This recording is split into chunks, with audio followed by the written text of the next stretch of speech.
anything else. We don't want to know. We're dedicated, yes, to our favorite shows. Oh, my circuits! Everybody loves Hypnotoad. Scary dog! Pearson and Blurnsball. Good evening. You are listening to a Rattlegion Broadcasting Premier Podcast TV Party Tonight. I'm your host, the mandated reporter, and frankly, I'm mortified, Mr. Mark Rattledge. And tonight, our favorite show is wrestling. It's the Elimination Chamber 2021, brought to you by the good folks at the WWE, Raw, and SmackDown. It took place at the Tropicana Field here in St. Petersburg, Florida, with no fans, but under the gorgeous, wonderful lights of the Thunderdome. Thunderdome! All right, now I got that out of the way.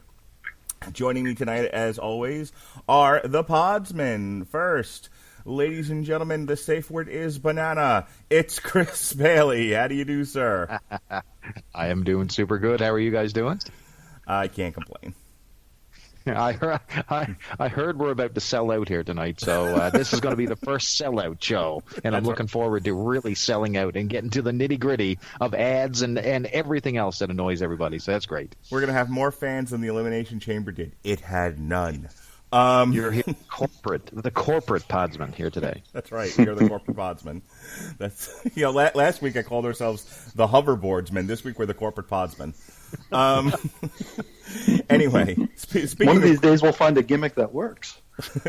Speaking of corporate, oh my God, it's Chris Sheehan. How do you do, sir? Oh boy, I am here on my phone because things are kind of crazy here. I'm living between two homes, and neither of them is the home, so it's very, very strange. So I don't know which way is up, which way is left, which way is right, but I'm here. I'm here to talk about very, very important things. For God's sake, happy to be here. Someone please buy Chris Sheehan a home. I know. I somehow own two homes and I'm homeless at the same time. It's very, very bizarre. You are an enigma wrapped in a pickle. It's true. It's true.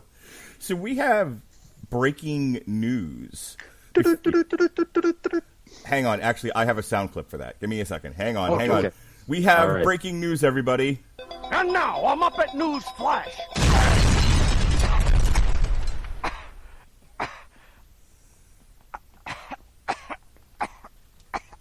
I normally only use that on Damn You Hollywood. I'm so happy. No matter how bad this podcast goes from here on in, I'm thrilled I got to use my Muppets blowing up sound clip. Paul Wight, also known as The Big Show, also known as The Giant, if you watch WCW in the late 90s. And Big Nasty, of course. Yes. He has joined the ranks of All Elite Wrestling. Yes, and they sent out a press release. It says here, Paul is one of the most experienced stars in all of wrestling, and he's eager to work with our diverse roster, said Tony Khan. He can benefit and guide our young talent with his mentorship, and his expert commentary on AEW Dark Elevation will educate and entertain our fans and also educate the younger wrestlers on the roster. Furthermore, Paul enters AEW as a licensed wrestler, and he's very much looking forward to studying our talent firsthand from the commentary desk in preparation for his return to the ring. Already a monumental day for AEW, to be sure. To tune in to AEW Dynamite tonight on TNT at 8 p.m. for additional announcements surrounding Wight's signing, the new AEW Dark Elevation show, and the identity of Wight's commentary partner. All right, so it sounds like they signed him to do commentary for Elevation, and that eventually he'll get in the ring. Let me go to you first, Mr. Bailey, since you and I talk AEW a lot on TV Party Tonight. What do you think about Paul Wight jumping ship to Jacksonville? Well, first, I'd like to make a plug for Amazon Music. Listen, guys, if you're listening to music, listen to Amazon Music. Okay, anyway, on to this. I think we had a conversation a little bit earlier, very, very shortly, like literally seconds ago, concerning this signing. And I think that they're signing yet another person who really doesn't do anything inside the circle. You know what I mean? So let's take a look at their past big gets, such as Mr. Steve Borden, the Stinger. Basically, not an in-ring performer. So, I mean, we have another one here. So, yes, it's great to have name cachet. I'm just wondering, is this a worthy signing? It's definitely shocking. It's definitely going to pop that rating and, hey, what's going to happen? But I think after 1 week, that what's going to happen is that he's going to be behind a desk for several months, and so on goes the story of Paul Wight. Yeah. Mm-hmm. Let me go over to you, Sheehan. Give me your thoughts here, and then I'll talk about how this makes me feel. I agree a lot with Bailey here. This seems like a move. This is just another toy for Tony Khan's toy box, and at least now all the dickheads online are gonna be like, "Wow, Big Show's great. Big Show's an awesome wrestler," because that's all it takes to become an awesome wrestler is to have "is all elite" tweeted out. We could have Vince Russo is all elite, and people would be like, "Wow, you know what? Vince Russo wasn't that bad. Oh, he was great." We can have the guy who stabbed Bruiser Brody to death is announced as being all elite. It's like, he wasn't. He's pretty good. This is great stuff here. I love Tony Khan. He's a fucking saint. It's great. I can't wait to retweet Paul Wight as all elite. I can't wait. Yep, that's what it's all about. All right, so let me first, in the interest of full disclosure here, I was never a huge Paul Wight fan. I think the last time I got excited... Welcome to the club. I think the last time I got excited for any iteration of Paul Wight was when he popped up underneath the canvas at the St. Valentine's Day Massacre, threw Steve Austin into the side of the cage, and Steve Austin went, "Whee!" as the cage door swung out, and he jumped to the floor to his victory. And Paul Wight looking into the camera, thinking, "Where are my pants?"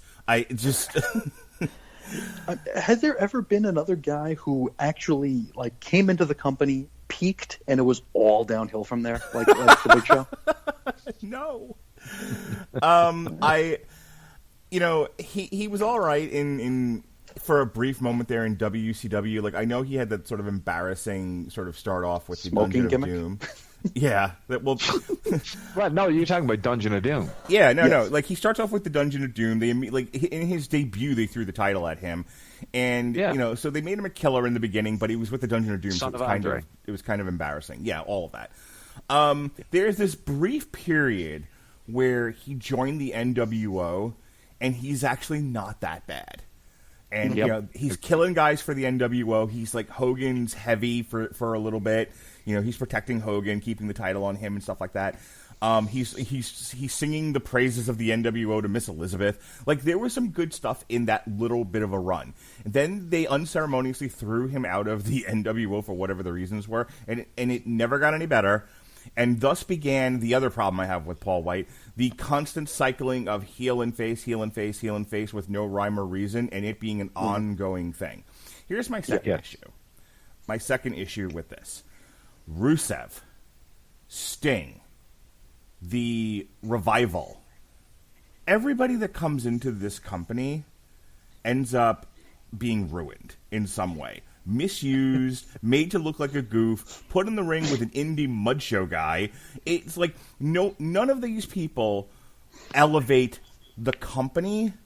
They are always brought down by the company. And so, friend of the show, I don't want to go into names, but one of our friends of the show brought this to my attention, and I kind of shrugged my shoulders. I'm like, okay, cool. Good for him. I know he lives in Florida. At least he won't have to be away from his family for too long. And he was like, "Why aren't you more excited by this?" And I'm like, "Well, first of all, I've never been excited by the Big Show. Ever. Under any circumstances. It was the St. Valentine's Day Massacre, and it was all downhill after that. But the other thing is, I've seen this play before. He's going to come in, they're going to put him in sweatpants and a Mickey Mouse shirt that somehow cost $1,000. No. And then he's going to be in the ring with Orange Cassidy jobbing. And then they're not going to use him as a killer. I mean, even if it's they're going to put him on the commentary. I don't know about you guys, and I'll take a breath so that you can respond to this, Bailey and then Sheehan. But has the Big Show ever been that great on the mic to where he would be a good commentator?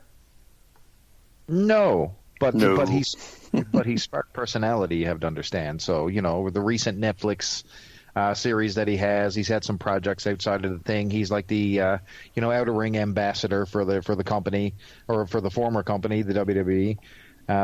So personality is basically what he's hanging his hat on in late career. So when you think about what he brings to the table for his new company, he's now All Elite, by the way. Wow. He's really good now, right? Let's face it. His status has just increased. Best ever. Overnight, just with best ever, yeah. Like I'm ordering Big Show shirts right now, on Amazon, which also on features clearance. Amazon Music. I won't dispute that his name lends some sort of credibility to AEW, but when your credibility is high-budget backyard mud show, a lot of people Chris Sheehan would lend credibility to AEW. It's not My that backyard hard. title has more legitimacy than theirs. I maintain that. So, look, Don't give it any more credence. They may put it on TV. with Taz yelling, "Why doesn't this get defended more?" Look, all I'm going to say, and this is the last thing I'm going to say about this, and then we can move on. I don't blame them for him. I don't blame him for going. I don't blame them for signing him. I think where I'm drawing back and going, whoa, let's not get crazy here, is this, other than the shock of it, it's not that big of a deal, and it's nothing. There's nothing to be excited about here. The track record of them ruining guys is long, and him doing commentary on whatever third show this is going to be only makes me fearful that they're going to water down an already watery product. I feel that you're targeting Miro. You're right. I'm being completely mean about this. But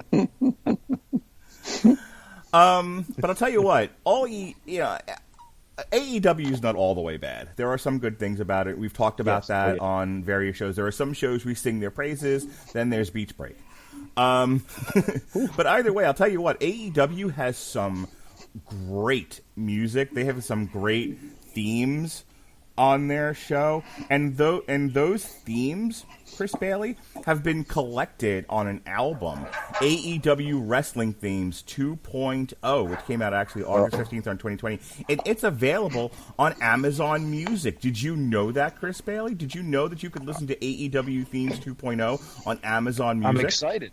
I'm going to download the Amazon app right now, the Amazon Music app, so I can listen to said theme music. You can go into your bedroom and put on the music and do walkouts to things like Superbad, Kip Sabian's theme, I Beg Your Pardon, Vicky Guerrero's theme, the Fight for the Fallen theme 2.0.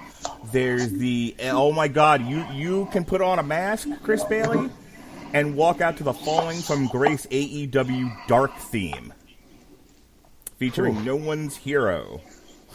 Anyway, if you go to getamazonmusic.com/W2M-network, getamazonmusic.com/W2M-network, you can sign up for a free 30 days of Amazon Music and check out all the great offerings they have there, not the least of which is this AEW Amazon Music theme. Okay, moving on. I'm listening to Cody's themes right now. The Elimination Chamber. On the kickoff show, it started with John Morrison taking on Elias, Mustafa Ali, and Ricochet in a fatal four-way match. The winner gets to be a part of the WWE US Championship match later on in the show. And this was won by John Morrison in 7 minutes and 10 seconds. Inoffensive. It was kind of just a match. The way they were doing a lot of stuff with Mustafa Ali and Retribution, and I was kind of shocked that he didn't end up winning the match. But John Morrison's fine. He bumps good. He wrestles good. He usually picks up whatever match he's in. So he's always a good addition to whatever match they're going to throw him into. I thought it was fine. Bailey? Yeah, no, seriously, it was definitely the way you say, fine. Oh, somebody's moving furniture. That's me. Sorry. No worries. But yeah, so I mean, the entire match itself was just very low key. You know, the fact that they had to substitute. Who were they filling in for? Was it Keith Lee? Yeah. Yeah, they were filling a gap. Yeah, so I mean, you know, this was exactly what it sounded like. It was a gap filler. I would call it barely serviceable. I mean, John Morrison is not, he's not a top flight competitor in my opinion. It seems like, you know, they've diminished him so much just being the stooge to the Miz that to see him win was almost a little bit of a shock. I think what they're doing here, when it comes to Retribution, is that we're seeing. Basically a storyline built out of frustration. You know, what's next for the Retribution, and I think they're just continuing it here. And you know, Morrison was just a cog in the wheel of that one. But yeah, not much to say other than I was a little bit surprised to see Morrison go over here. Yep. Sheehan, did you watch the kickoff? I was going to say that this was very inoffensive because I didn't see it. So I did not see it. And I apologize for the noise here. There's construction going on in front of my home. So there might be some grumbling. I'm going to try to remember how to figure out how to mute this thing because this is the first time I'm doing this over the phone. So it might be a little weird, and I apologize. I will say that. I will say this for the ending of this thing. So you had Ali on the ring apron, and he was rolled up like from the outside of the ring, pulled literally into the ring, and Morrison did this really nice, I guess, roll up. But not only did he did the roll up, he sort of laid his entire body flat on his legs as he had him rolled up, and it was really cool. It was a cool little addition to the roll up. So I thought it was a unique little spin on the roll up there. So I guess as roll up goes, that's as good as it gets. You know, Christian talked in our chat about how, boy, does this pay-per-view not need 2 Elimination Chambers, but they've done 2 of them for years now. They've always done... They've done at least 2 for a while, yeah. Yeah, as long as there's been brand splits, they've done 2. And I don't want to belabor the point. I also don't want to drag this out longer than it has to be. So I'm in total agreement that they really need to whittle this down to just 1 Elimination Chamber match. Just one for the guy, not to sound like Jim Cornette, but just one for the guys. I don't think the girls need one, and they didn't get one this year. They got one last year. But the more you do it, the more watered down it gets, and it stops becoming in any way, shape, or form special. Because when I think about old Elimination Chambers, like these guys used to brutalize each other, and maybe if you combined the one we're going to talk about now with the one we're going to talk about later, you might have had a good, solid, brutal one that you could really look forward to. Instead, what you got was 2 moderately okay cage matches where the stuff that happened after was better than anything that actually happened in the match. That being said, you have the SmackDown Elimination Chamber. Winner gets an immediate match with Roman Reigns. This was Daniel Bryan, Cesaro, Jey Uso, Kevin Owens, King Corbin, and Sami Zayn. And they had a match. It was fine. Daniel Bryan ended up winning in 34 minutes and 20 seconds. And then Roman Reigns came out and beat the living shit out of him in 1 minute and 32 seconds. And beat him to death and walked away with the title. So I feel like this was nearly 40 minutes to set up Roman Reigns as a douchebag, which is great. No, you got to understand that this is built on past history. So when you think about the entire reason that Bryan was propelled in the beginning, the entire issue was that they rejected Reigns. Right. So for Reigns doing this is almost like, okay, you know what, you little bastard, you took my spot in the beginning, and now I'm just going to tear it right back from you, and basically put the boy in his place. You know what I mean? Stuck him in the corner and send him flying. Now you forgot to mention, Mark, the aftermath. Not Reigns did not stand tall for too long because he got the rolling hug. Yeah, we'll get to that in a second. I wanted to get there, but okay. But no, I think that's my only issue. It's like this was yet another example of a match in service of an angle, not angles in service of the match. So I feel like we're making matches building to angles and moments, as Christian likes to say. Take a drink, everyone. This is now on the bingo card. The WWE is about making moments, right, Christian? Get my shit in. Get my shit in. And so it's more about getting to the moment that they want to film for the highlight reel, and the match takes a back seat. which it shouldn't when it's a big marquee gimmick match like the Elimination Chamber. And that's really like my only complaint about this, where like everything else was solid and where it was supposed to be, but it gets overshadowed by the angle at the end, which I'm more focused on and liked better than anything having to do with the match. And that shouldn't be wrestling. Wrestling should be the thing, not the drama. But that's not where we are right now. Sheehan, your thoughts on the Elimination Chamber and the Coda? Well, we learned something about the Elimination Chamber here a few times tonight. Did you guys know that the Elimination Chamber was created by Triple H but presented by Eric Bischoff? I don't know why they mentioned that several times during this damn show. It's like, hey, we really need to change this narrative that Eric Bischoff created it, so Triple H did, yeah. But we learned Revisionist. that. A few times we learned that. I absolutely loved the open to this match with Bryan and Cesaro. I thought they killed it. They were just amazing together. I wish this was just them in the match. Jey Uso, it's Jay, right? Yeah. Yeah. Okay. The Uso that we have now is fantastic. He's getting like the Booker T push right now, and it's awesome. Booker T back in like 97, 98 when Stevie Ray got injured, they decided, hey, we got this guy. Let's have him do some stuff, and he kicked ass, and they gave him the TV title, and he became a bona fide single star. And I feel like they're doing the same thing with Jey Uso right now. He is just killing it. I love the way that he took Kevin Owens out of the match. Slamming the door on his arm and then super kicking him when he couldn't even, there's nowhere for him to go. Yeah. Just repeatedly super kicking him there and then putting him out. Fantastic stuff here. Cesaro, I have to assume and hope that he re-signed with the company since he's getting a bit of a push here. But phenomenal stuff there. Bailey, I think Cesaro did sign. That's the rumor. So seeing him do the pull-ups on the top of the cell, there's a moment for you that actually felt organic. It didn't feel like a WWE, get this in the shot. This was just Cesaro doing something really, really impressive and fun. The match overall, despite the fact that I think it went a little too long because these matches always go too long, I was happy with the outcome there. It's nice to see Bryan get a bit of a rub when he's kind of fallen into like afterthought mode. After his big return a couple of years ago, he's just like another guy now. And I mean, that was going to happen, I guess. But love the fact that he won. The aftermath with Reigns coming out and just devouring him was great. Really upped the ante on him being a dickhead. And just really good stuff. A really good start to the show. There was a moment in this match where when you look around and you survey the talent that it was in, or it was almost like the best of Ring of Honor. Because, I mean, you had Bryan Danielson, you had Kevin Steen, you had El Generico, and you had Claudio Castagnoli. All together in the ring at once, and it was pretty jarring.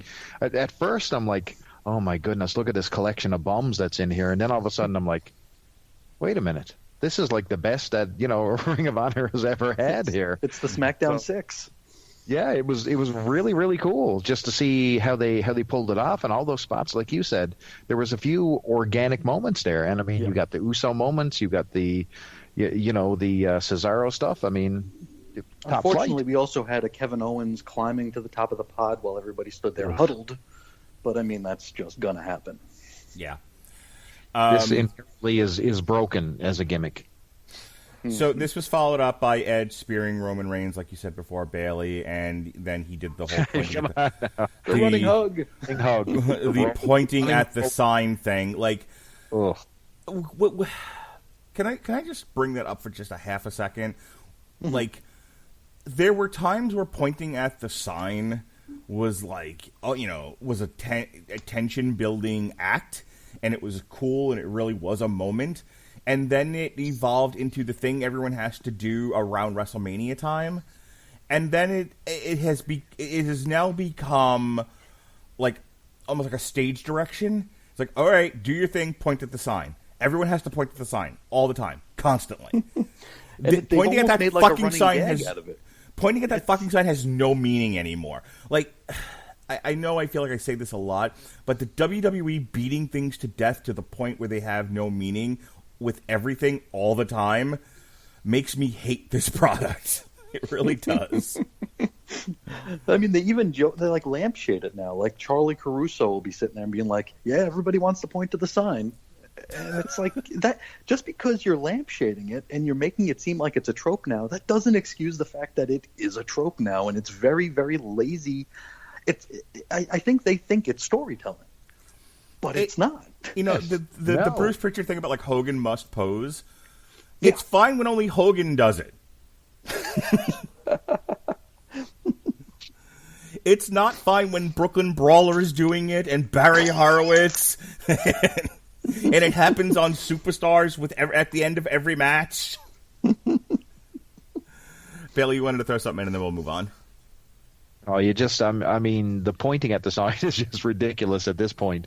I mean, it is literally a highlight reel. They're just building a highlight reel, and they have a series of photos and stills that they need to capture during these fights. Yep. And this is all they're doing. So, you know, okay, we have to get Edge pointing at the sign with Reigns down. And I think that, you know what? I actually think that they're building matches around a set of photos that they need to take at this point. Literally. So, just a brief aside, we reviewed Willy's Wonderland last week. Yes, Nicolas Cage. Christian, that's a movie where Nick Cage sounds perverted. Beats up animatronic Chuck E. Cheese robots. Oh boy! And in this movie, they're possessed by the souls of serial killers. Well, of course they are. Of course they are. So if you enjoy watching Nick Cage curb stomp an animatronic gorilla, this is the movie for you. Point being, one of the things I talked about was the use of silent characters, and I gave Silent Bob from the Kevin Smith View Askewverse movies as an example. It's funny when he does it in Clerks because he's with the guy that rambles and never lets him get a word in edgewise, and so he has a reason to not talk. And but when he had something to say, he said it. That evolves into Jay and Silent Bob Strike Back, where has a lot to say and the opportunity to say it, and he has information he needs to convey in a very short period of time, and he won't because his gimmick is he doesn't talk, and I want to throw things at the movie screen. And that's stupid, and that's lazy writing, and I hate that it happened. Same thing with Willy's Wonderland. You have a character who has, you know, information he needs to convey to the people around him so they don't get killed by animatronic gorillas and shit. But because it's funny to have Nick Cage not say anything, they never let him talk. And I'm like, that's, unless you give a reason for it, that's lazy writing. And it's the same thing here. When Triple H walked out, and I think it was he challenged The Undertaker to... Oh, yeah. You know... So, yeah. Mm-hmm. Yeah, it was like the one last stand or whatever the hell their name of the end of an era or some shit. The end of an era. Okay, good. I'm glad I'm not the only one that remembers this. So Triple H walks out and he has a conversation with the Undertaker, but he's miming. Okay. All they do is they both look at the sign. They don't even point. They just look at it. Right. That was a whole conversation they had. I want to fight you. Well, I want to fight you. Okay. Well, let's do it at WrestleMania. But they did it with their eyes. You can get away with that once. Yes, that's right. You know what? To be fair, I think that one actually worked, though. But that's what I'm saying. Like, it worked when they did it one time. The problem is they had Ronda Rousey do it years later when Asuka won the Women's Royal Rumble, and then she comes out and the girls. To be fair, Asuka can't speak English. She was in there with Charlotte. Charlotte speaks perfect English.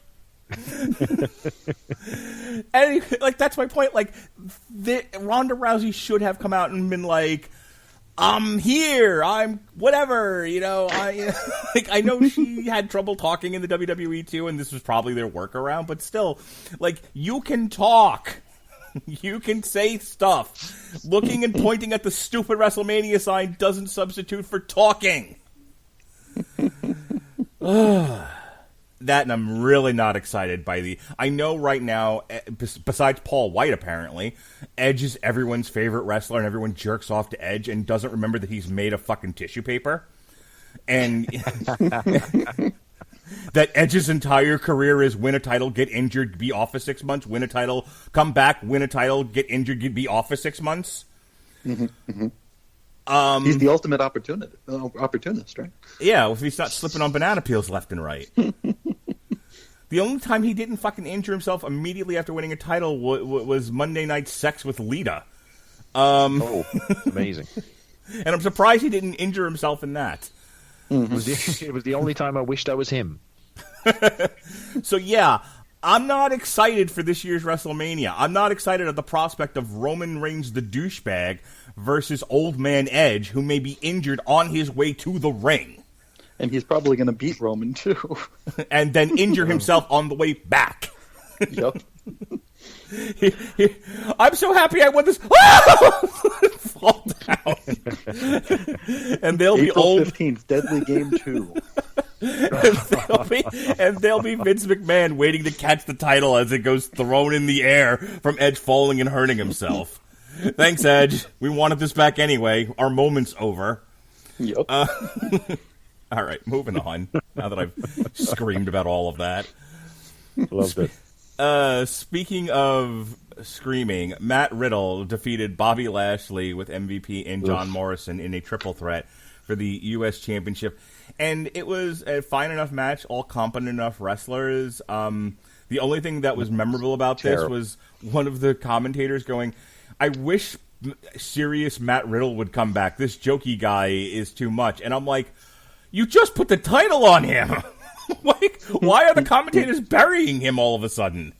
You can tell that that's being fed from somewhere else. That was not an organically, thought about conversation there. Somebody backstage and someone clearly in power is piping that in to send a message clearly. I don't think they really have confidence in Riddle as an in-ring competitor, and they're constantly, I think one of the big problems is they got him labeled and buried as a joke character, and it's a real shame. Where is the badass? Which is fucking asinine, because first of all, you know what his history is? He's the first one that did Bloodsport. Because before it was Josh Barnett's Bloodsport, it was Matt Riddle's fucking Bloodsport. The thing he was known for on the indies was being like a shoot MMA-style wrestler. His whole run in NXT, other than the goofy bro stuff, was that he was like a shooter guy. And that his matches were great because he was such an intense, authentic wrestler. And then he goes to the main roster, and they took all that away from him, and he's like, oh, he's a goofy clown. He needs the man moment. Do you remember when they had the brand crossover and Becky Lynch, who was basically just, a mid-carder at that time. She takes a shot to the nose, is bleeding all over her face, goes into the crowd and becomes just a superstar. You know what I mean? Yeah. And he needs that. He needs that case. You can't organically though create that. That was Nia Jax injuring yet another person. And Becky was already she was already on an upward trajectory at that point because she had just turned heel on Charlotte when we had all rejected Charlotte. Right. So it was building, and that was just the moment that kind of put her over the top. So it was a perfect storm. You mean she turned face on Charlotte? Yes. But your point is well taken. Like he needs to kind of put away the bro stuff and be an ass kicker, but nobody can be an ass kicker. The only person that's allowed to be an ass kicker in WWE is Brock Lesnar. You're right. Who I'm telling you is wading in the weeds. So I think the next big deal is Lesnar returning to fight Reigns, and I think that's where the money is. See, I was going to go in another direction and it kind of telegraphs what we're going to talk about at the end, but WrestleMania will be saved for me because right now I'm only watching this to talk about it with you guys, and because it's like my religion. It's like watching the Super Bowl. I have to watch this every year no matter how much garbage it is. And now I get 2 nights of it. Hooray. Yay. But if this ends up evolving into at least one of the nights ending with Brock Lesnar versus Black Lesnar, then I'm all for it. Yeah, everything will be forgiven. Yeah, if I can get Brock Lesnar versus Bobby Lashley finally, and they get more than 5 minutes of suplexes and actually have a match, I'll be happy. It'll all be worth it. Anything short of that, boy, is the WrestleMania show we're going to do be a lot of me bitching for 4.5 hours. And then the dinosaurs came, and they turned into oil. All right, anything, Sheehan, what do you want to talk about with this triple threat? I just basically echoing what you guys said here about Riddle. They've turned him into RVD, and that's not good. RVD in ECW was kind of goofy, but he was also like a no-nonsense guy who could kick your ass and do all these fantastic flips and kicks, and well, he'd usually probably really kick you, but still, he was able to do all this stuff. And then he comes to WWE, and it's, who needs a tag team partner? I'll throw RVD at him, and he'll just call him dude a lot. And that was all it was. And I feel like they're doing the same thing with Riddle here, because every character has to be distilled into something, and it's just a good thing that he's never, danced. Because Vince would give him a dancing gimmick or a singing gimmick or some shit. Also, Matthew Riddle needs to grow some facial hair, because I think he's got some Von Erich in him, and that's not good. Camille, let's see. Full horse. Riddle. He's got some, him and the Von Erichs they have some branches together. So let me ask you a question, Chris Bailey. First, do you have anything else to say you want to say about the triple threat? Because if not, I want to ask you a question. No, sir. Go ahead. Okay. So I know that you do a lot of blogging. Yeah, you're a blogger. You like to blog about the toys that made us and all of that. Yeah. Sure. Okay. And you did a podcast not that long ago called the Superhero Satellite. What was it? What was the name of the podcast? That was it. The Superhero Satellite. Okay. You named it. Perfect. Okay, well, I know that you need to use a lot, you need to compose a lot of notes because you do a lot of solo podcasting, much like Christian does. And I don't know if you know this or not, but you can use Grammarly to compose your notes to prepare for your podcast and your blogs. Did you know about Grammarly, Chris Bailey? I did not. Tell me more. Grammarly is an AI-powered, and their AI-powered products help people communicate more effectively. Grammarly helps you write mistake-free on Gmail, Facebook, Twitter, LinkedIn, and nearly anywhere else you write on the web. Grammarly corrects hundreds of grammar, punctuation, and spelling mistakes while also catching contextual errors, improving your vocabulary, and suggesting style improvements. So for you listeners out there who check out our TV Party Tonight shows, our wrestling reviews by us Podsmen, and really any podcast here in the W2M network, Grammarly is offering a free download of the Grammarly software. So if you go to getgrammarly.com/W2M network, that's getgrammarly, GRAMMARLY.com/W2M network, you can download your copy of Grammarly for free. Did you know that, Chris Bailey? Did you know that you could get a free trial of Grammarly to help you with your blogs and podcasts? Well, thank goodness, because I know now, and the next time I go to record one of my many podcasts, not 3, that's for sure, I will definitely use Grammarly. Outstanding. Moving on. The next teeth were just pulled out. So smooth. we are the best. Grammarly stock just went through the roof. I am king of transitions. WWE Women's Tag Team Championship match between Nia Jax and Shayna Baszler, who are the defending champions, versus Bianca Belair and Sasha Banks.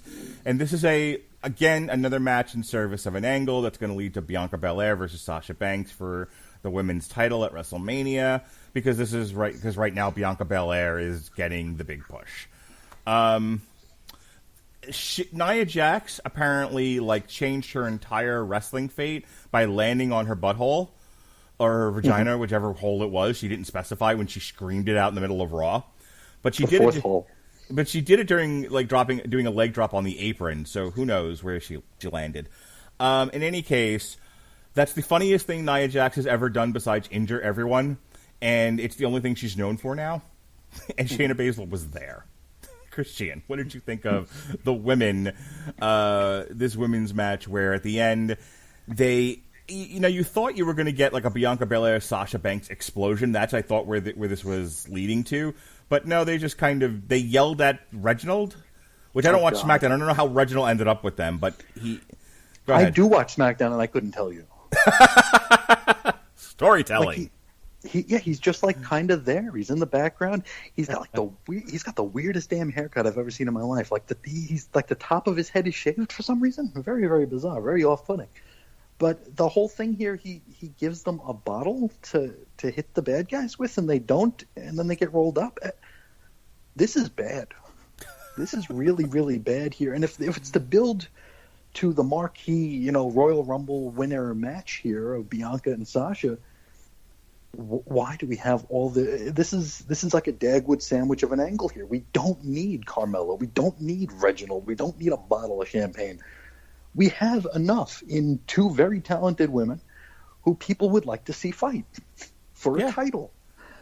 Just give us that. We don't need all the bells and whistles here, especially when the bells and whistles don't work. It's ridiculous. What they should do is have Sasha Banks defend her title, but give her 10 minutes and make it an uphill slog, and she barely gets away with it. Have Bianca wrestle that same person the following week and crush them in a minute. Sure. And again, anything you can do, I can do better, sort of thing. Right. And so, as we build to WrestleMania, Sasha Banks has been struggling to hang on to her title. Bianca Belair has crushed everything in her path. Surely Sasha Banks will never get past the much more powerful and all-conquering Bianca Belair. Surely Sasha Banks is in peril here. Yep. And then you have a great story going into a match, and then when Sasha Banks beats Bianca Belair, she crushed a monster. Hooray. Exactly. Sasha Banks then looks like $1 million, and she can go on to losing it to Charlotte Flair. Like you do. Like you do. Bailey, tell me about the women's. Not really much to say here. Only, you basically got. I could have a banana coming up soon, guys. Just to let you know. Okay. Basically, what's going on there is, you got tag team titles on people that really they don't have any angle or idea of what the main is going to be. So this is transition at its best. You know what I mean? So you got a lady on the other side who's living off a broken ass, and then you got a convoluted storyline that just got busted up when it came to a pregnancy angle. So it's just all over the place. I really don't know what to say about this one. Only it was a time filler and it was fine. And that led to our second. Understood. That led to our second Elimination Chamber match, featuring Braveheart versus versus AJ Styles with Omos, Jeff Hardy, Kofi Kingston, Randy Orton, and Sheamus. And there was a moment in this where Randy Orton got eliminated by Kofi Kingston at about the 8-minute and 55-second mark, and I was shocked, I tell you, because I thought Randy was going to either win this or get all the way to the end, considering how they've been pushing him lately. And he was the first out, but of course then he hit everybody with the RKO. Diamond Cutter. Yeah, he just went nuts and nailed everyone. And I that's kind of my lasting memory of this Elimination Chamber was the surprise that Randy Orton got pinned first, him hitting everyone there, and then thinking to myself, well, surely this will lead to somebody else being eliminated because Randy Orton just RKO'd the entire field. Someone's going to roll over on somebody else and they'll be eliminated, but nope. It won't happen until another 15 minutes or so at the 23 minutes 35 second mark, where Sheamus, who wasn't in the match at that point, at the point where Randy Orton got eliminated, eliminates Kofi Kingston unceremoniously. This finally ends with Drew McIntyre pulling a John Cena and conquering the Elimination Chamber and retaining his title. And we'll pause there because what happens after needs its own conversation. So Certainly. Let me go over to you first, Sheehan. What did you think of Braveheart surviving the Elimination Chamber?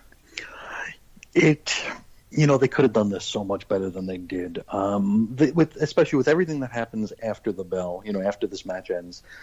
We needed to build the fact that Drew McIntyre was this conquering hero who pulled this out by the skin of his teeth here. And I don't feel like we got that.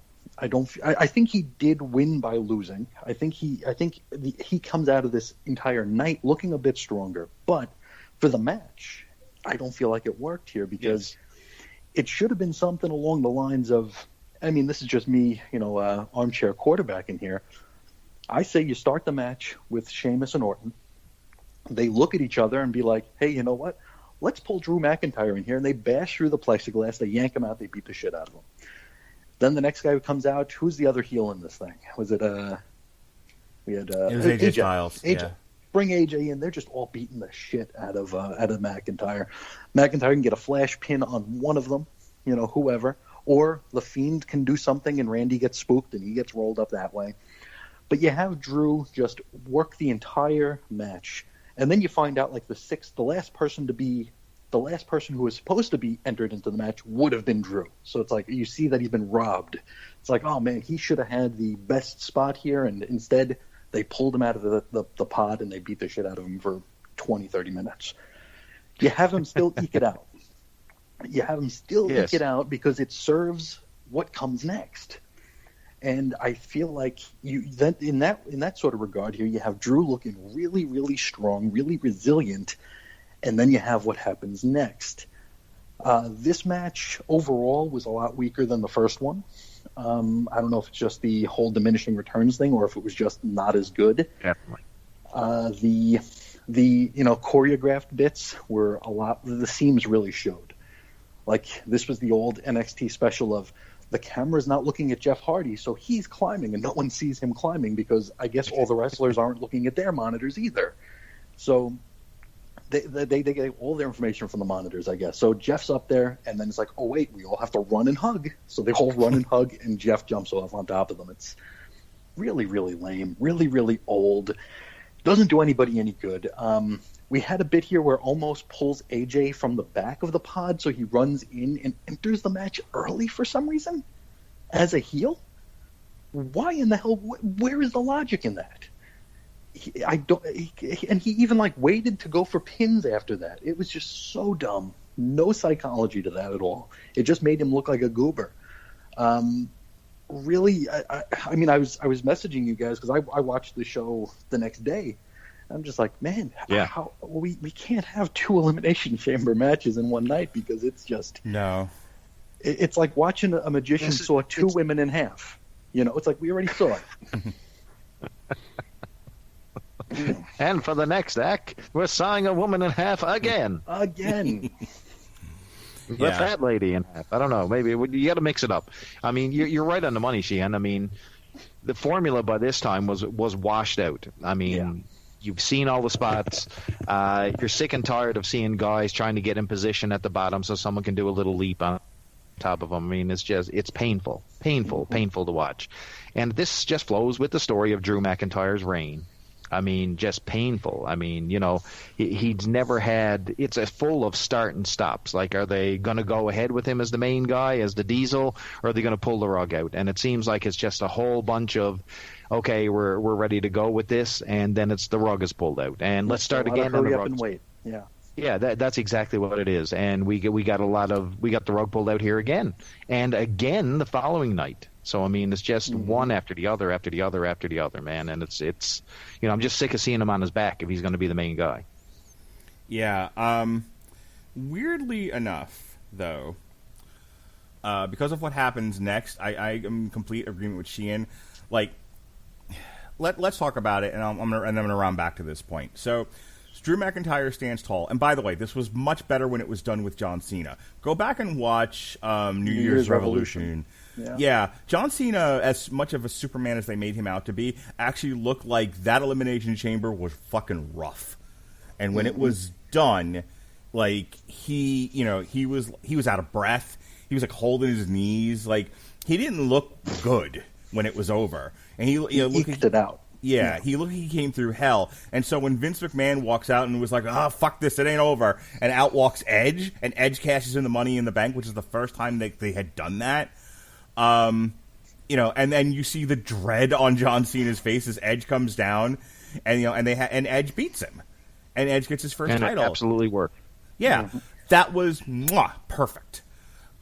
Here, Drew looks like he conquered the chamber, and he was like, all right, check mark. That's done. Done that one now. Which, the other example of this, and we talked about this, I think, on the last show, was when Roman Reigns had to defend his title in the Royal Rumble, and Triple H ended up winning it. And as much as everyone shat on Roman Reigns the entire time he was being pushed by Vince McMahon as a good guy, This was one of those times I actually kind of felt bad for Roman Reigns, because when he got eliminated, he looked like he'd been through hell. Like, that was a rough night at the office for him. You know, his WrestleMania, which ends up becoming a triple threat match with Brock Lesnar and then Seth Rollins, where Brock Lesnar beat the living shit out of him. Like, you have to have vulnerable heroes. And I don't think anyone in the WWE writing staff gets this, especially with Drew McIntyre. Your hero has to look like they're in peril, or there's no drama, there's no tension, there's nothing. There's no buy-in. Yeah. Right. Brock Lesnar works because he's not a hero. He's a douchebag. He's a monster.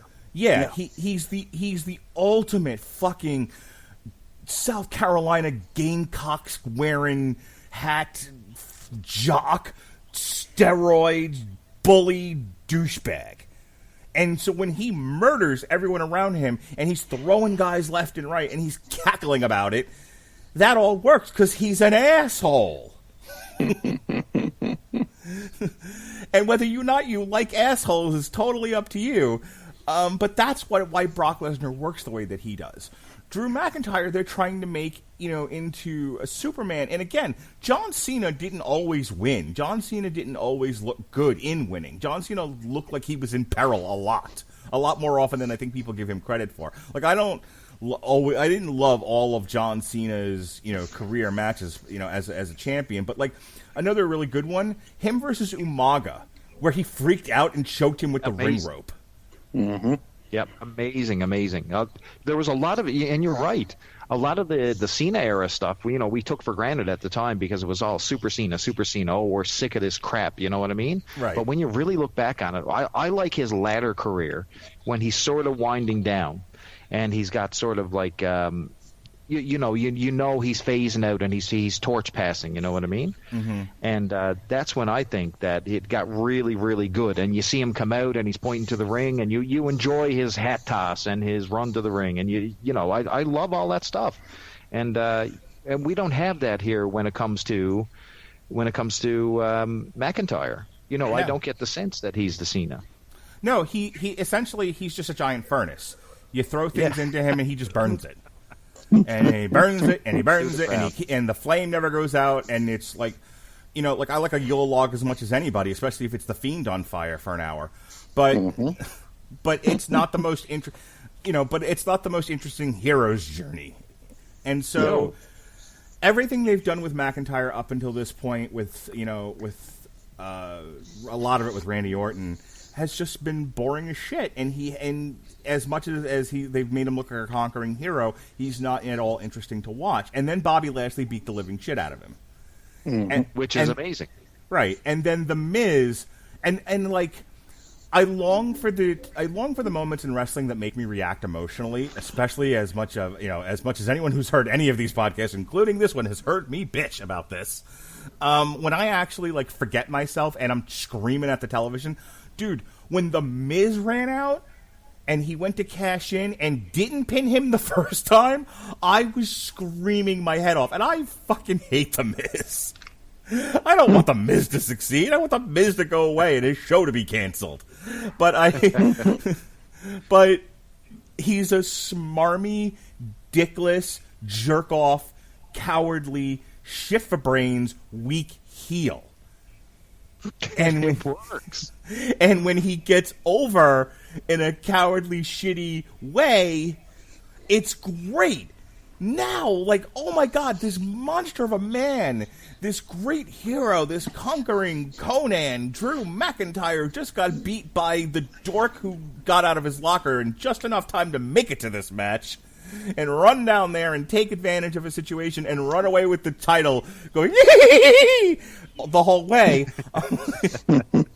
Now you've got me. Now I'm hooked. And when he hit the what is this? It's the flatliner. What's this stupid thing called?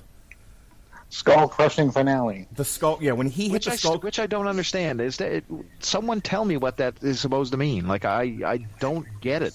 Well, he's an actor, so finale and skull crushing because he drops him on his head. Gotcha. I think Jericho used to call it the breakdown back in the day. Yeah, if Jarrett started it, it was called the flatliner, and it's never been better than that. The stroke. Yeah. So he hits him with the skull-crushing finale, and I screamed so loud my son came running out, like, who else is here? Because I hear all these voices. And I'm like, no, it's just your father. I loved this ending. And now, and I didn't watch Raw the following night, because I never do, because I can't. But apparently they're building towards Bobby Lashley versus The Miz next week on Raw.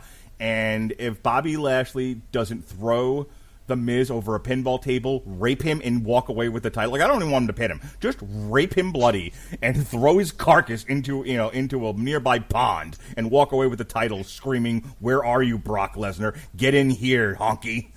Anything short of that, I'm not gonna like. But it's funny because if they do put the belt on Lashley and Lesnar ultimately returns, you've actually got a big Haas match that people will give a shit about.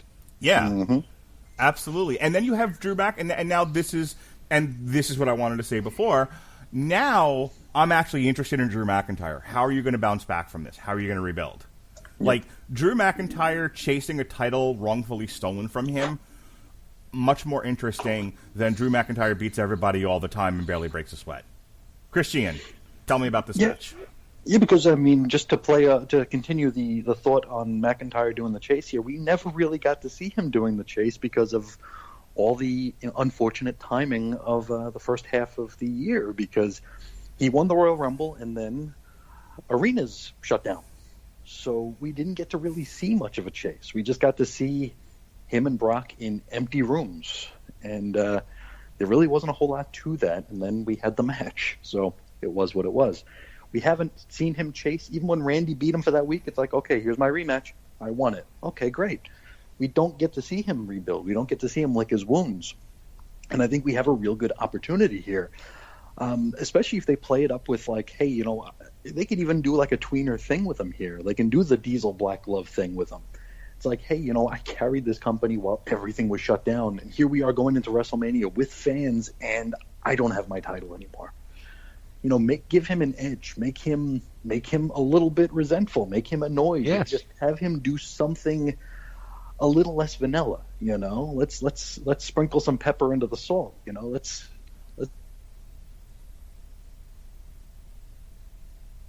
Oh, you still there? Yeah. As for the Miz cashing in, I like that too. I think we've been waiting for that to happen for a long, long time. And the one thing, they kind of bobbled it when they had him lose it once, but then they gave it back to him for reasons. I think that should have been excised. I don't think we should have had that. I think that would have made this more meaningful but then again, he is an opportunistic, chicken shit heel. So it does work that he finagled it and got what he needed to get.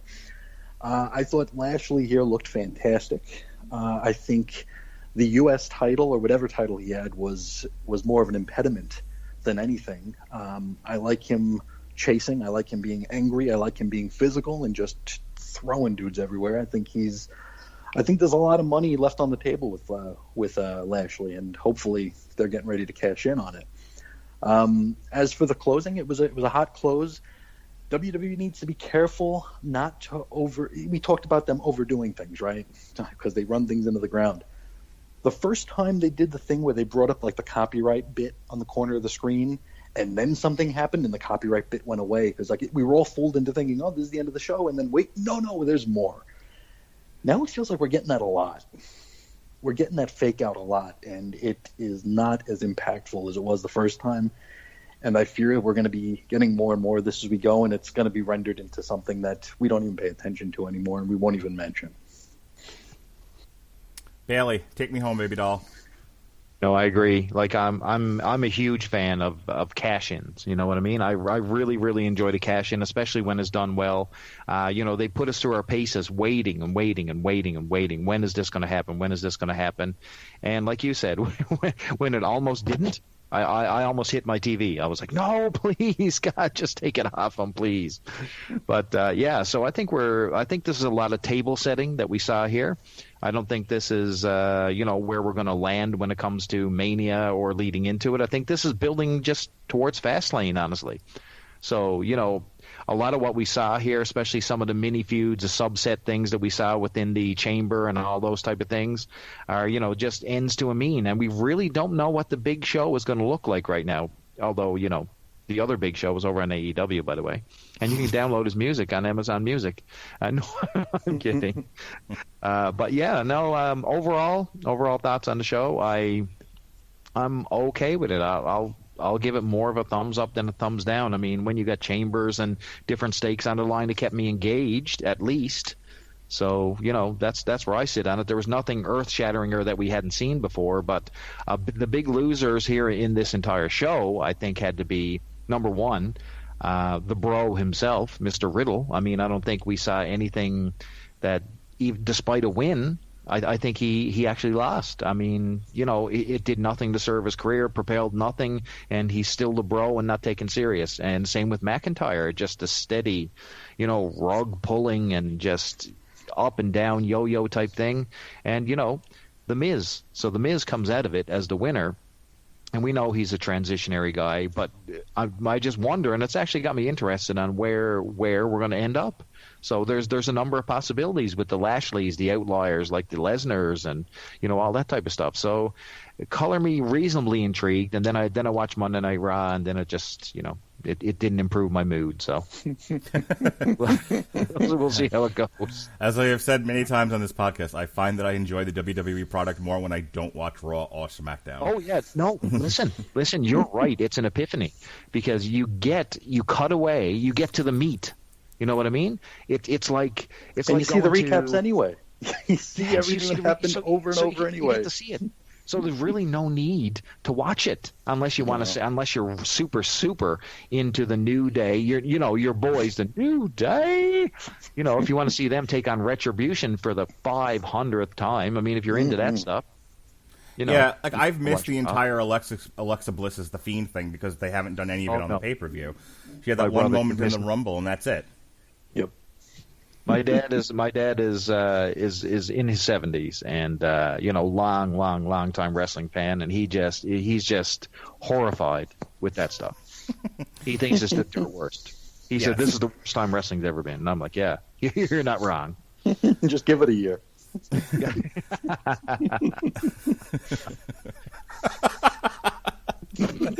That got me there at the end, and it took me a minute. Nice, well done.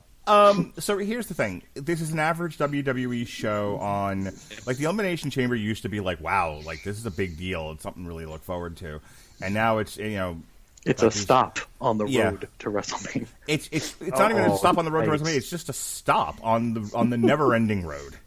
It's like we said with Survivor Series and the Royal Rumble, and we've said a bunch, Hell in the Cell. It's like, well, it's this month, that gimmick, these matches, do a thing, move on to the next thing. So literally, this match saved by one moment for me, and that is the Miz cashing in on Drew McIntyre. And like for that, I can't hate this show. It's average wrestling in a bland product, all stuff we've said before, but at least it had. You ready, Christian? Say it with me now. It had moment. It had a moment that made me young again. So if I get off my couch and scream like I did when ECW reunited on Raw that one night, then you know what? I can't piss in WWE's mouth. Not today. Not on this day. All right. Speaking of funny you said because there's not many of those moments, but I tell you what, I've had several over the years, and you talk about the Attitude Era and when ECW and all that stuff. Do you remember the ECW Raw when they literally took over Raw and they started the show? Yep. Yeah, when fucking the Eliminators like hit somebody in the ring, to start off the show, and Paul Heyman like ran in like it was a guerrilla takeover. Mm-hmm. Man, I'm telling you right now, I was all on board for that. Like, if you want to see a guy cry, that was me. I was like, I cannot believe what I have just seen. This is the absolute best. And then you had the BWO and Stevie Richards. We're taking over. Oh my God, so good. I'll give you a more modern one. The night the Nexus went crazy. Like they had been humiliating these guys on NXT for weeks, and then they just snapped and like tore apart the Raw set, and poor Justin Roberts got choked out by Daniel Bryan with his own tie, and Bryan got fired on night one. That was 10 years ago. And then he What came happened back to at, our lives? Yeah, really. And then you ain't kidding. And then he came back at SummerSlam, and it was like Brian's actually been a part of some really big like moments. Yeah, and I'm just trying to find another word. In the WWE, like I keep reflecting back on, which is now almost 10 years ago. Was getting close when Brian won the title at WrestleMania 30 in New Orleans.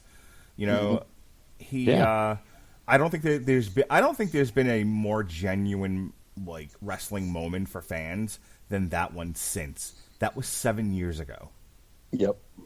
Nuts, man. So that's 7 years they haven't produced a bigger moment than that. That's fucking sad. And because that's the only moment that was organic. Yeah. That was a moment where WWE let go and let it happen, and that's not something they do often, and it's not something they've done since. Yep.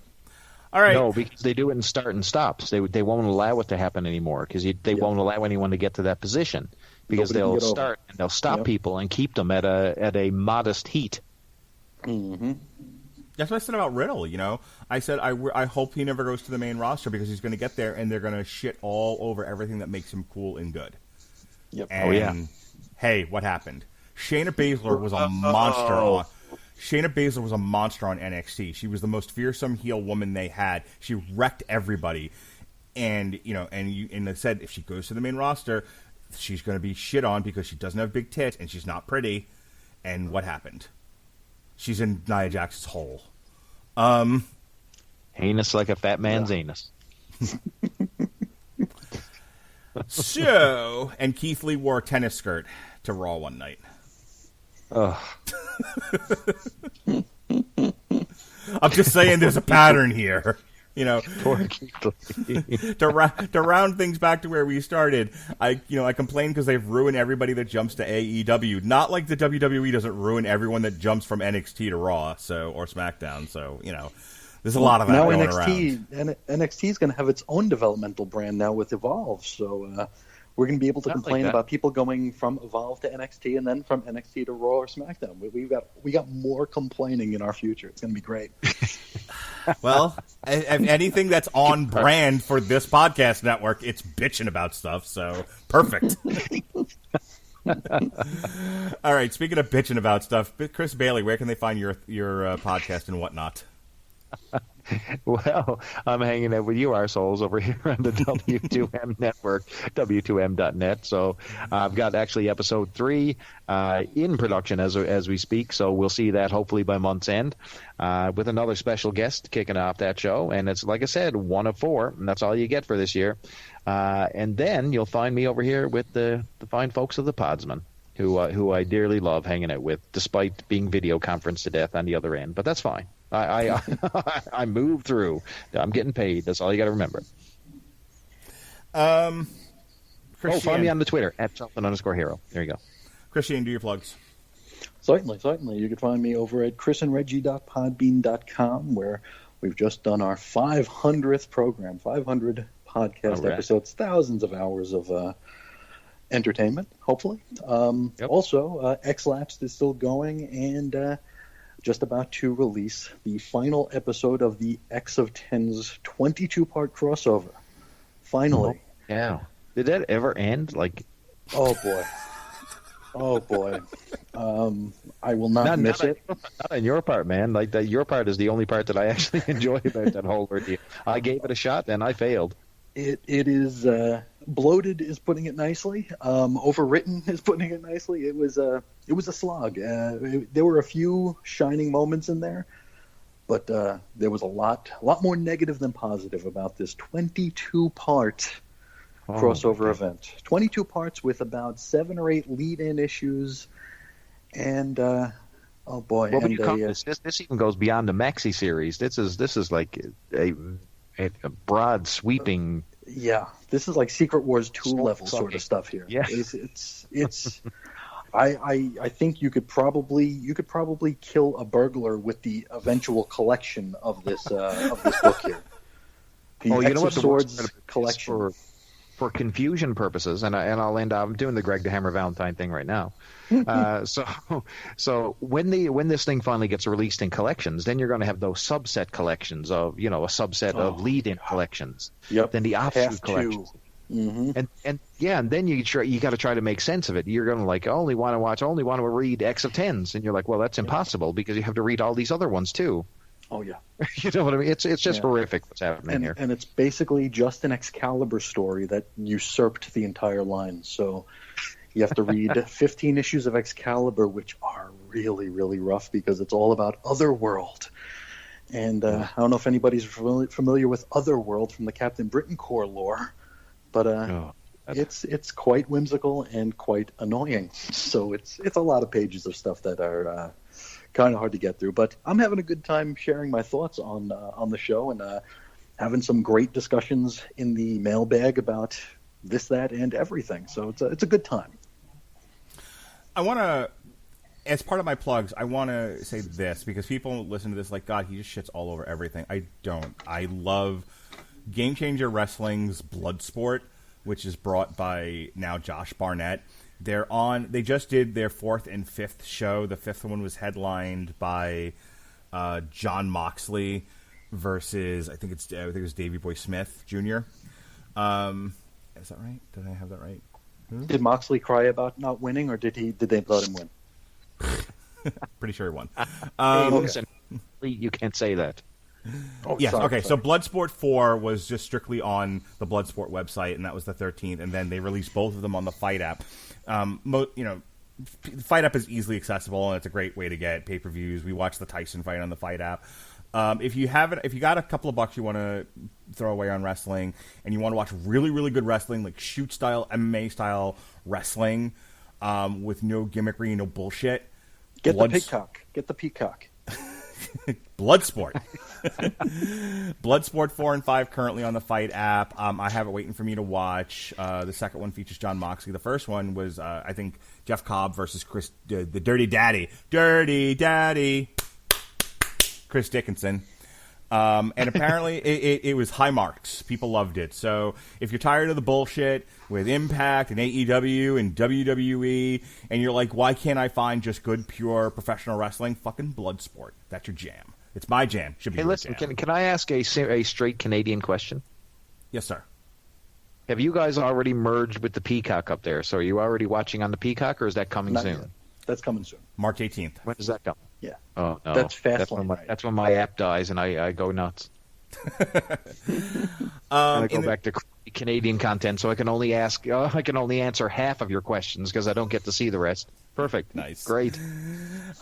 Speaking of long podcasts, last night myself and things I didn't totally hate, myself, Jesse Starcher, and Robert Winfrey did a 3-hour podcast review of the Ed Brubaker, Nicholas Winding Refn collaboration, Too Old to Die Young. Too Old to Die Young. It was a 10-part miniseries that lasted over 13 hours long on Amazon Prime from 2019, and this was... I haven't had to sit through an art piece, certainly a 13-hour one, for a long time. This brought me back to my snooty film student days, when I was in college. So yeah, which we actually talked about a little bit last night. But yeah, so imagine Jesse, who's like the everyday man, and he likes his beer cold and his chicken wings hot, and he likes his television to make sense. And this didn't. Jesse's famous lately for putting these really, really ambiguous Facebook posts, and he did one on that particular show, and it was just like, yep, we did a thing. So yeah, it was fun to get like totally, the opposite of a guy who would appreciate French film, new wave film. New wave. Yeah, which is what inspired this show, at least in part. It's fun to get his take on it because he's like, what the fuck am I watching? Then there's Robert Winfrey, who actually knows something about the subject matter and is familiar with the director and has seen Drive and has seen Only God Forgives, and was like, yeah, even this was a little too much for me at times. And there's me. So we had a long conversation about it, which is up on the W2M network and may eventually get up on YouTube. I don't know what's holding it up at this point, but it should be there. Speaking of Ed Brubaker, myself and Chris Sheehan talked Scene of the Crime, which we really enjoyed and didn't complain endlessly about. So that was fun. True. Tomorrow, I love that. Was it Sean Phillips on art? Yes. No, it's Michael Locke. Oh, okay. I thought it was also Sean Good. Phillips. Sean Phillips did Criminal. Oh, okay. Gotcha. Oh, good. Love that stuff. Brubaker Phillips and my stuff. Tomorrow, myself and Robert Winfrey are reviewing I Care a Lot from Netflix on Damn You Hollywood, and then Pat Mullen will be around to do our next chapter in the history of heavyweight boxing. We'll be looking at Lennox Lewis, the last man to unify the fractured heavyweight title. You can also check out our reviews of Space Sweepers, Stumptown Volume 1 by Greg Rucka, who's Chris Sheehan's favorite writer. With a bullet. NXT TakeOver Vengeance Day, Willy's Wonderland, Stumptown Season 1, and Serenia, Riddle's Ruin, and Revelations. And lastly, because I keep forgetting to mention this, my daughter got to be on a podcast. She pitched the idea. She got to be on the podcast along with myself, Robert Winfrey, and David Wright. We talked Demon Slayer, Volume 1. So if you want to hear, my kid on a podcast, that's the one for you. All right. So we can get Chris Bailey back to work again, and we can let Chris Sheehan finish, Being homeless. Being homeless, being like Tom Hanks in the Money Pit. He's going to be stuck in a hole in a carpet somewhere.